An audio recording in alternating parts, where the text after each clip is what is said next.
In digital Marathi, जनतेच्या हक्काचं व्यासपीठ। उल्हासनगर 3 येथील प्रेस बाजारमधील सन्मान प्रिंटर्स नावाच्या दुकानाला गुरुवारी दुपारी 4:30 वाजता अचानक आग लागल्याने संपूर्ण दुकान जळून खाक झाले आहे। आग इतकी भीषण होती की आग आटोक्यात आणण्यासाठी अग्निशमन दलाच्या 2 गाड्यांना पाचारण काढण्यात आले असून त्यांना सुमारे 1 तास शर्थीचे प्रयत्न करावे लागले।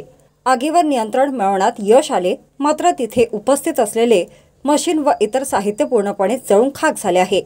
या आगीत कोणतीही जीवितहानी झाली नसून शॉर्ट सर्किटमुळे आग लागल्याचे सांगण्यात येत आहे।